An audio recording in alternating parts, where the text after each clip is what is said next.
PJ Joseph ഇനി ഫ്രാൻസിസിന്റെ കൈപിടിച്ച് ഓട്ടോറിക്ഷയിൽ. ഔദ്യോഗിക ചിഹ്നമായി ഓട്ടോറിക്ഷ അംഗീകരിച്ച് കേരള കോൺഗ്രസ് ജോസഫ് വിഭാഗം. ലോക്സഭാ തെരഞ്ഞെടുപ്പ് വിജയത്തിന് പിന്നാലെ ചേർന്ന പാർട്ടിയുടെ ഉന്നതാധികാര സമിതിയാണ് പാർട്ടിയുടെ ചിഹ്നമായി ഓട്ടോറിക്ഷ തിരഞ്ഞെടുത്തത്.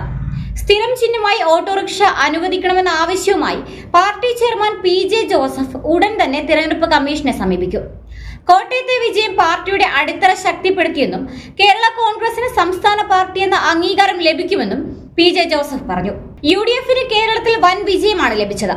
ക്രൈസ്തവ വോട്ടുകൾ BJPയിലേക്ക് പോകുന്നുവെന്ന ആശങ്കയില്ലെന്ന് വ്യക്തമാക്കിയ ജോസഫ്, UDFന്റെ വലിയ വിജയത്തിൽ വളരെ നിർണായകമായ പങ്കുവഹിക്കാൻ തങ്ങൾക്ക് കഴിഞ്ഞുവെന്നും കോട്ടയം, എറണാകുളം, ഇടുക്കി ജില്ലകളിൽ UDFന് ഇത്ര വലിയ ഭൂരിപക്ഷം നേടാൻ സാധിച്ചത് ജോസഫ് ഗ്രൂപ്പിന്റെ ചിട്ടയായ പ്രവർത്തനം കൊണ്ടാണെന്നും പറഞ്ഞു. കേരള കോൺഗ്രസ് രണ്ടായി പിളർന്നപ്പോൾ രണ്ടില നഷ്ടപ്പെട്ട ജോസഫിന് ലോക്സഭാ തെരഞ്ഞെടുപ്പിൽ അനുവദിച്ചു കിട്ടിയ ചിഹ്നമാണ് ഓട്ടോറിക്ഷ.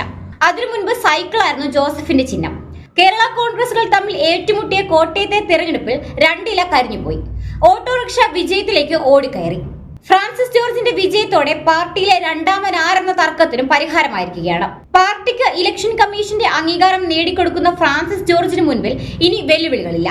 ഇതുവരെ രണ്ടാമനെന്ന് അവകാശപ്പെട്ടിരുന്ന കടുത്തുരുത്തി MLA മോൻസ് ജോസഫിനെ പിന്തള്ളിയാണ് ഫ്രാൻസിസ് രണ്ടാമനായിരിക്കുന്നത്. തെരഞ്ഞെടുപ്പിൽ വൈകി കിട്ടിയതെങ്കിലും ഓട്ടോറിക്ഷ PJ ജോസഫിനും കൂട്ടർക്കും ഭാഗ്യചിഹ്നമാണിപ്പോൾ. എന്നാൽ പിന്നെ ഇനി അങ്ങോട്ട് ഓട്ടോറിക്ഷയിലാകാം രാഷ്ട്രീയ പോരാട്ടമെന്ന് ഉറപ്പിക്കുകയാണ് ജോസഫ് വിഭാഗം. ചിഹ്നം അനുവദിക്കാൻ തെരഞ്ഞെടുപ്പ് കമ്മീഷനോട് ആവശ്യപ്പെടാൻ പാർട്ടി ചെയർമാനായ PJ ജോസഫിനെ ഉന്നതാധികാര സമിതി ചുമതലപ്പെടുത്തി. ഓട്ടോ കിട്ടിയാൽ തദ്ദേശ തെരഞ്ഞെടുപ്പിൽ കൂടുതൽ സീറ്റിൽ ഇരിക്കാമെന്നും ജോസഫ് വിഭാഗം കണക്കുകൂട്ടുന്നുണ്ട്. കേരള കോൺഗ്രസ് ജോസഫ് വിഭാഗത്തിന്റെ ആവശ്യം പരിഗണിച്ച് ഇനി തുടർ നടപടി സ്വീകരിക്കേണ്ടത് തെരഞ്ഞെടുപ്പ് കമ്മീഷനാണ്. ഓട്ടോറിക്ഷ ചിഹ്നത്തിൽ ജയിച്ച ഫ്രാൻസിസ് ജോർജ് പാർട്ടി വിട്ടുപോകാതിരിക്കുന്നതിനുള്ള തന്ത്രപരമായ ഒരു നീക്കം കൂടിയാണ് ബുദ്ധിമാനായ PJ ജോസഫ് ഇതുവഴി നടപ്പിലാക്കിയത്. ഓട്ടോറിക്ഷയല്ലാതെ വേറെ ഏതൊരു പാർട്ടി ചിഹ്നം കൊടുത്താലും പാർട്ടിയുടെ വിപ്പ് ഫ്രാൻസിസ് ജോർജിന് ബാധകമല്ലാതാകും. ഏത് പാർട്ടിയിലേക്കും എപ്പോൾ വേണമെങ്കിലും ഓട്ടോറിക്ഷ തിരിയുന്നത് പോലെ തിരിയാനാകും. പല പ്രാവശ്യം പാർട്ടി മുന്നണിയും മാറിയ ചരിത്രമുള്ള ഫ്രാൻസിസിനെ നന്നായിട്ടറിയാവുന്ന കുശാഗ്ര ബുദ്ധിക്കാരനായ ജോസഫിന്റെ തന്ത്രപരമായ നീക്കമായി വേണം ഇതിനെ കാണാൻ.